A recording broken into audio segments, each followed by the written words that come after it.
Good morning and I welcome you all to Yanya Investment Academy. I hope you all are doing good. My name is Anush Mokashi and स्वागत है आप सबका आज की ताजा खबर में।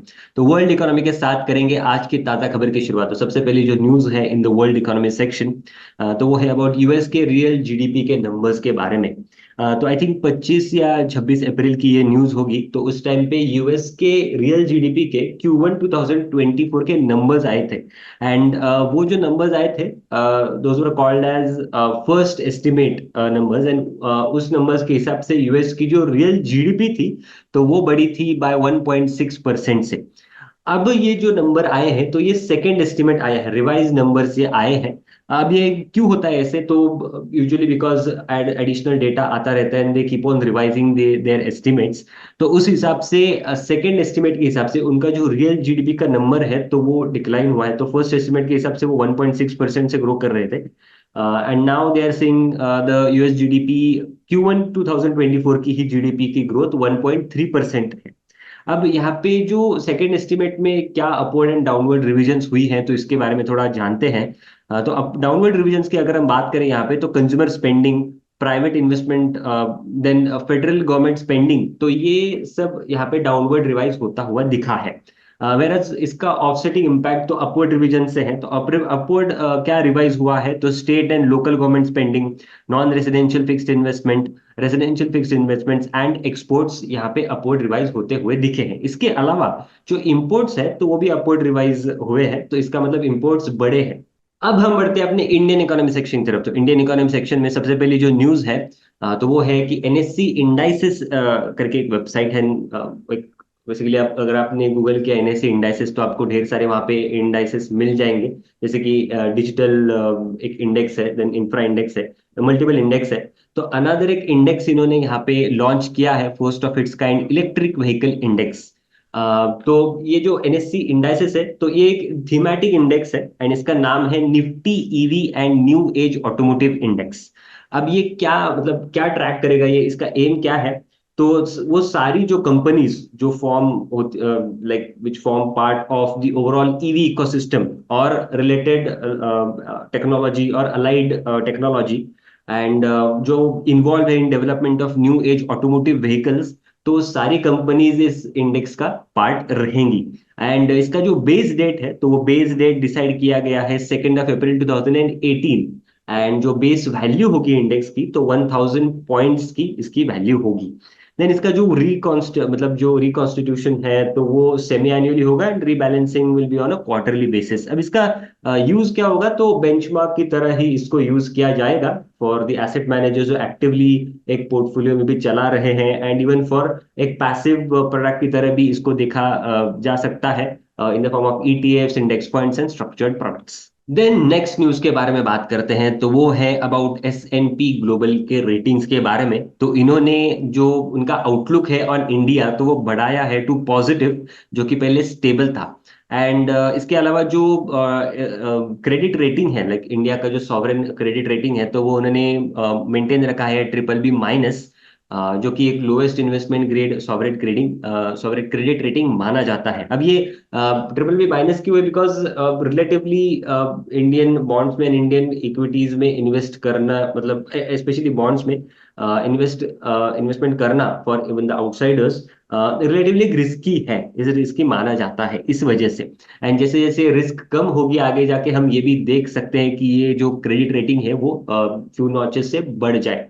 एंड इसके अलावा एक आप यहाँ पे एक टेबल भी देख सकते हो। तो ये एस&पी के फोरकास्ट है फ्रॉम FY 24 से लेके FY 28 तक। तो रियल जीडीपी ग्रोथ जो है तो वो एस्टिमेट कर रहे हैं अप टू FY 28 लगभग 6.8 से 7% के रेंज में। Then unemployment rate they are expecting to hover in the range of 5.2%. Current account deficit as a percentage of GDP they are expecting at रफली 1.5 to 1.7% के रेंज में। फिस्कल डेफिसिट, अब ये जो सेंटर प्लस स्टेट का fiscal deficit, तो इसको ऐसे देखना। तो यहाँ पे दे आर एक्सपेक्टिंग 6.8 to 7% के रेंज में and debt to GDP they are expecting रफली 80-85% के रेंज में। Now these are their assumptions and like estimations. तो इसके बेसिस पे they have figured out, like इसके बेसिस पे they have decided the outlook. Then इसके अलावा उनका ये भी कहना है कि regardless of the election outcome, मतलब इलेक्शन आउटकम कुछ भी हो, जो इकोनॉमिक रिफॉर्म्स हैं, जो फिस्कल पॉलिसीज है, तो वो कंटिन्यू रहनी चाहिए, उसमें भी और इम्प्रूवमेंट आनी चाहिए। एंड अगर ऐसा ना हुआ, लाइक उसमें भी अगर कुछ ऊंच नीच हो जाए, तो एंड उसमें भी लाइक पॉलिटिकल कमिटमेंट अभी जो होती है, तो उसमें भी अगर कुछ फुलफिलमेंट ना हो, तो वहां पे दे आर सेइंग कि वहां पे उन्होंने लाइक क्वेश्चन किया है, they can even downgrade the outlook, जो कि अभी पॉजिटिव किया है, टू अगेन स्टेबल, अगर पॉलिटिकल कमिटमेंट में या इकोनॉमिक रिफॉर्म्स में कुछ कटौती दिखती है तो। देन नेक्स्ट न्यूज के बारे में बात करते हैं, तो वो है अबाउट इंडिया के एफडीआई इन्फ्लोज के बारे में। तो FY 24 में ये जो नंबर है, तो वो आया है एट $44.42 बिलियन का, बट ये नंबर गिरा है बाय हाउ मच, तो 3.49% से ओवर FY 23। FY 23 में नंबर कितना था, तो लगभग $46 बिलियन का ये नंबर था। एंड इवन अगर हम इसको FY 22 के साथ अगर कंपेयर करें, तो वो और भी ज्यादा था, मोर देन 50, आई थिंक रफली $80 बिलियन के आसपास वो नंबर था। तो कंसिस्टेंटली लाइक 2 इयर्स से यहाँ पे एक डिक्लाइन हमें दिख रहा है। अब ये जो इन्वेस्टमेंट्स है एफडीआई के, तो कहाँ नहीं आ रहे, तो reduced इन्वेस्टमेंट्स जो है, तो those are seen in sectors such as services, computer hardware and software, telecom, auto and pharma के सेक्टर्स में। इसके अलावा जो एफडीआई का इनफ्लो है, तो वो घटा है in the countries such as Mauritius, Singapore, US, UK, UAE, Cayman islands and even Germany. इसके बदले जो इनफ्लो इंक्रीज हुआ है, तो वो इंक्रीज हुआ है in the nation such as Netherlands and Japan. Then next news के बारे में बात करते हैं, तो वो है अबाउट इंश्योरेंस कंपनीज के बारे में। Now insurance companies are again like approaching GST council, कि आपका जो जीएसटी रेट है ऑन द इंश्योरेंस प्रोडक्ट्स, तो वो गिरा दिया जाए, लाइक घटा दिया जाए, उसको जरा कम कीजिए। तो करेंटली जो लाइफ इंश्योरेंस प्रोडक्ट्स पे जो जीएसटी रेट है, तो वो है अबाउट 18% का। एंड द प्रपोजल इज कि 12% तक उसको लाया जाए। अब ये क्यों है, because like there is so much of under penetration, like under penetration नहीं, बट वी कैन से कि अंडर इंश्योरेंस है इंडिया में, in terms of life insurance and even in terms of health insurance, other insurance products.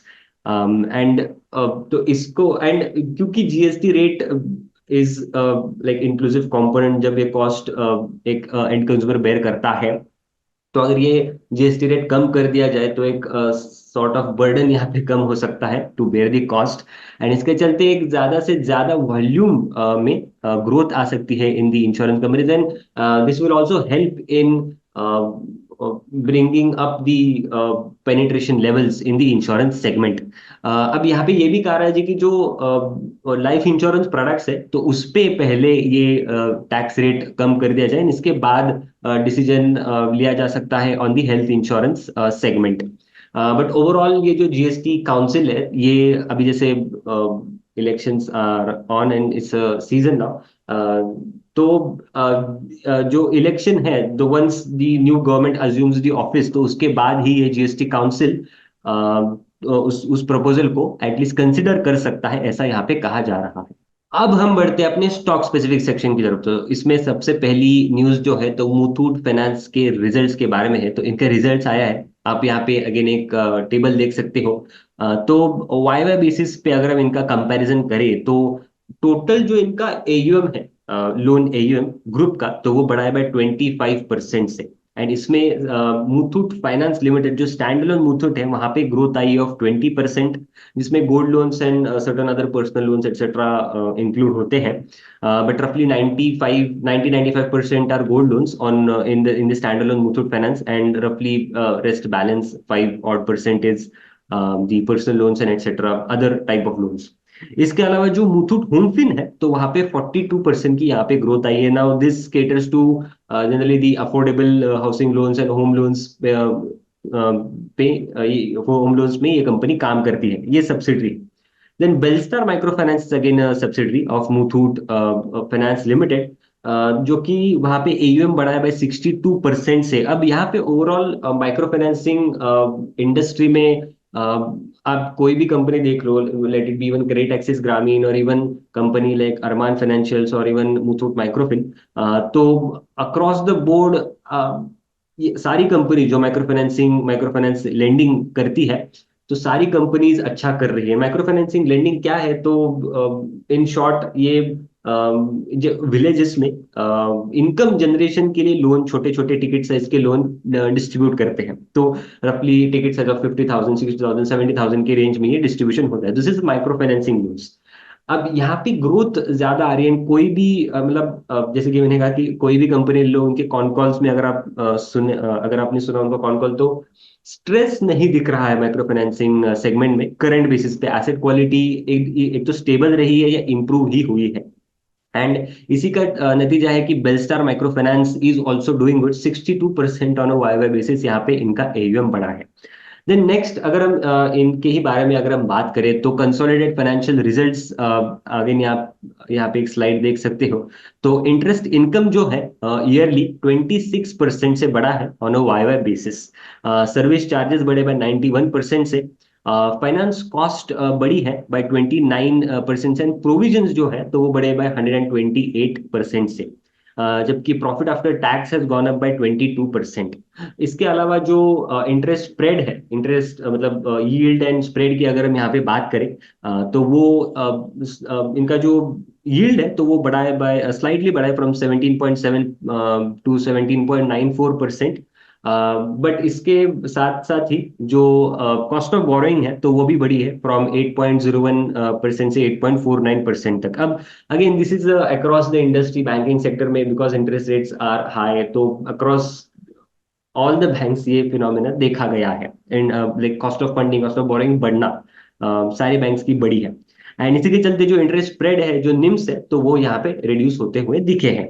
And because NIMS गिरे हैं तो ROA numbers भी गिरे हैं। सो FY23 में आरओए था 5.93% का, एंड FY24 में it is 5.84%, which is also a decent number. जबकि बैंक्स के ROAs are in the range of 2% के रेंज में। एंड एनबीएफसीज, जबकि वो ज्यादा एक न्यू टू क्रेडिट कस्टमर्स को ऑफर करती है, तो यील्ड्स ज्यादा चार्ज करते हैं, तो इनके आरओए जनरली ज्यादा होते हैं। And again 5-6% ROA number is a pretty decent number in the industry. Then इसके अलावा अगर हम एसेट क्वालिटी की अगर हम बात करें, तो एसेट क्वालिटी भी इनकी ओवरऑल इंप्रूव ही हुई है। फ्रॉम 3.79% थी मार्च 23 में, तो अभी है 3.28%। एंड क्वार्टर ऑन क्वार्टर भी ये इंप्रूव हुई है। जनरली यहाँ पे स्टेज 3 एसेट कहा जाता है। एंड FY25, लाइक इनकी कमेंट्री में भी इन्होंने ये कहा कि FY25 they have started on a positive note. And currently जो स्टैंडअलोन मुथूट है, स्टैंडअलोन मुथूट फाइनेंस है, तो वहां पे 90-95% एज आई सेड अभी भी गोल्ड लोन्स है। And rest is other types of loans. तो जो बैलेंस है लाइक 5%, तो वो उसको मिक्स को बढ़ाना चाहते हैं। Now they want to grow, go more aggressive on non gold loan portfolio. And इनका टारगेट है कि अगले 5 सालों में ये जो मिक्स है नॉन गोल्ड लोन्स का, तो वो 18-20% तक करना चाहते हैं। देन नेक्स्ट न्यूज के बारे में बात करते हैं, तो वो है अबाउट रिलायंस रिटेल के बारे में। तो Reliance retail ventures is again preparing for another round of funding from the institutional investors. Institutional investors से अगेन ये पैसा रेज करने की कोशिश में लगे हैं। एंड दिस टाइम ये वैल्यूएशन टारगेट कर रहे हैं ऑफ $160 बिलियन का। अब थोड़ा पीछे जाके अगर हम समझे इसको, 2020 में इन्होंने लगभग 50 बिलियन डॉलर्स पे लगभग 47,000 करोड़ रुपीज रेज किए थे। देन पिछले साल अगेन एट $100 बिलियन पे 15,000 करोड़ रुपीज इन्होंने रेज किए थे फ्रॉम KKR, कटार investment authority, and even Abu Dhabi investment authority. ये वैल्यूएशन था $100 बिलियन पिछले साल। अब इस साल अपार्ट फ्रॉम लाइक ये जो अभी करेंगे आगे जाके, तो इसके अलावा पहले $7.5 बिलियन का फंड रेज ऑलरेडी कर चुके हैं इन 2 राउंड्स। बट इसके अलावा ऐसा कहा जा रहा है कि $1 or $2 बिलियन का अनदर राउंड ये कर सकते हैं at a valuation of $160 billion. This is nothing is finalised yet, ऐसा जनरली मतलब यहाँ पे कहा जा रहा है। एंड ये क्यों ये रेज कर रहे हैं, तो again utilising it for future capex needs apart from using the internal accruals. So everything is at a preliminary stage currently. अब अगर हम इसका इम्प्लाइड पी मल्टीपल निकालें, तो जो RRVL है, that is Reliance retail ventures, तो FY24 में इनका जो ओवरऑल पैट था, प्रॉफिट आफ्टर टैक्स, तो वो था 11,101 करोड़ रुपीज का। एंड इम्प्लाइड पी मल्टीपल जो आता है तो वो आता है लगभग 120 टू 125x का। एंड इसको अगर हम कंपेयर करें विद डी मार्ट, तो currently D mart is again trading in the similar range 115 के रेंज में। सो ओवरऑल एक उसी रेंज में, जिस रेंज में डी मार्ट ट्रेड कर रहा है उसी रेंज में इनका वैल्यूएशन देखा जा रहा है। देन नेक्स्ट न्यूज के बारे में बात करते हैं अबाउट आईडीएफसी फर्स्ट बैंक के बारे में। तो यहाँ पे the bank is set to raise another 3,200 crore of equity shares, मतलब equity capital on a preferential basis. अब ये रेज करेंगे फ्रॉम इंश्योरेंस कंपनी जनरली। तो लगभग 3,200 crore rupees of equity capital they are raising now. क्यों रेज कर रहे हैं? तो अगेन उनका यही कहना है कि to take part in the upcoming growth opportunity. So आगे ग्रो करने के लिए bank needs to be well capitalised, तो इसके चलते ये कैपिटल रेज किया जा रहा है। एंड ये कैपिटल रेज करने के बाद जो इनका कैपिटल एडिक्वेसी रेशियो है तो वो बढ़ेगा। Currently it is at 16.11%। And capital raise करने के बाद ये होगा 17.49% का। इशू प्राइस जो है इस कैपिटल रेज की, तो वो सेट की गई है at 80.63 a piece as compare to currently the last I saw IDFC first bank is trading at I think 77 per share. तो यहाँ पे issue price is slightly higher, 80 per share का यहाँ पे वैल्यूएशन उन्होंने किया है। प्री इशू जो बुक वैल्यू पर शेयर है तो वो है एट 45.49 पर शेयर। तो ये प्री इशू है, this is as of FY 24। But post issue, अब क्योंकि कैपिटल रेज कर रहे हैं तो money will be there in the balance sheet, money will be there on the balance sheet of IDFC first Bank, and वो add होगा in the reserves and even the capital portion. तो capital face value will be added in the equity capital part, and जो ऊपर का securities premium etcetera जो है valuation का, तो वो that will be added in the reserve part. So overall net worth जो है तो वो बढ़ेगी बाय रफली 3,200 करोड़ रुपीस। एंड इसके चलते जो बुक वैल्यू पर शेयर है तो वो भी बढ़ेगी by 4.11%। Now interestingly, because banks are valued at price to book ratio, अब क्योंकि बुक वैल्यू बढ़ रही है बाय 4.11%, सो इनहेरेंटली ये कैप्चर होना चाहिए in the share price also. I am not saying कि होगा, बट ऐसा हो सकता है बिकॉज जनरली जब like banks are, as I said, banks are valued at price to book multiple. जब जब बुक वैल्यू बढ़ती है तो उसकी उसी के रेट में the share price keeps on increasing. Typical case की जैसे अर्निंग जरूरत आती है तो आपकी शेयर प्राइस रिटर्न अप्रिशिएट होती है उसी के रेंज में। अब बैंक्स के केस में बुक वैल्यू जब बढ़ती है तो वैसे वैसे ही अप्रिशिएशन मिलता है। And Bajaj finance is a classic example of this, कि now again as I said कि earnings growth, AUM growth and जो बाकी के क्वालिटी पैरामीटर्स है, तो बजाज फाइनेंस के फिनोमिनल रहे हैं over the years. But part of the share price growth of Bajaj finance is also because of this capital raise at even a higher valuation. And in a summary we can say कि अगर कोई NBFC at a higher valuation funds raise कर रही हैं तो उसकी book value उतने ही rate से ज्यादा बढ़ती है। इन द लॉन्गर रन ऐसा देखा गया है जनरल। देन नेक्स्ट न्यूज के बारे में बात करते हैं अबाउट भारत डायनामिक्स। तो इनके भी रिजल्ट आए हैं। Now this is again 50-55,000 crore company, again trading at rich valuation, setting 90 plus P multiple पे है ये। एंड इनका जो रेवेन्यू है तो वो बढ़ा है by 7% to 854 crore rupees. And जो पैट है तो वो बढ़ा है by 89% to 289 crore rupees. But यहाँ पे जो पैट की ग्रोथ है तो वो आई है एट अ लोअर बेस। अब अगर हम कंपेयर करें तो मार्च 21 का जो क्वार्टर था एंड मार्च 22 का जो क्वार्टर था, तो वहां पे every quarter they had generated, Q4 के क्वार्टर में 260 crore rupees of PAT. And March 23 के क्वार्टर में they have generated 153 crore rupees का पैट। एंड अभी मार्च 24 के क्वार्टर में इनका आया है 289 करोड़ रुपीज का पैट। तो एक लोअर बेस की वजह से यहाँ पे ग्रोथ ज्यादा दिख रही है। एंड अगेन रेवेन्यू के टर्म्स में भी अगर मैं बताऊं आपको कि रेवेन्यू इनका जो ट्रेंड है, quarterly revenue growth and even even the yearly growth, lumpy business है because execution do matter in all these companies. तो because of low base effect यहाँ पे ग्रोथ दिखाई दे रही है, ये भी हमें देखना चाहिए। देन नेक्स्ट न्यूज के बारे में बात करते हैं, तो वो है अबाउट अपोलो हॉस्पिटल्स। तो इनके भी रिजल्ट आए हैं, pretty decent numbers on a consol basis. तो आप अगेन यहाँ पे एक स्लाइड देख सकते हो। सो इनके तीन सेगमेंट है, health care services, diagnostics and retail health and digital health and pharmacy distribution, and console भी इन्होंने एक कॉलम दिया है। तो बॉटम कॉर्नर में अगर आप देखो तो रेवेन्यू ग्रोथ जो है on a Y basis, consol basis पे इनकी आई है at 51%। EBITDA has grown by 31%, and again PAT has gone up by 76% on a Y basis. अब ये जो ग्रोथ आई है इन दी रेवेन्यू, तो अक्रॉस द सेगमेंट आप देख सकते हो कि 17% फ्रॉम हेल्थ केयर सर्विसेज है, 15% from diagnostics and retail health है, and 13% from digital health and pharmacy distribution से ग्रोथ आई। सो डबल डिजिट ग्रोथ हर एक सेगमेंट में उनकी दिखी है in the revenue part. But again जो प्रॉफिटेबल लाइक पैड ग्रोथ है, तो वो म्यूटेड है in case of health care services at 9%। But जबकि consol PAT has gone up by 76%। अब ये क्यों है?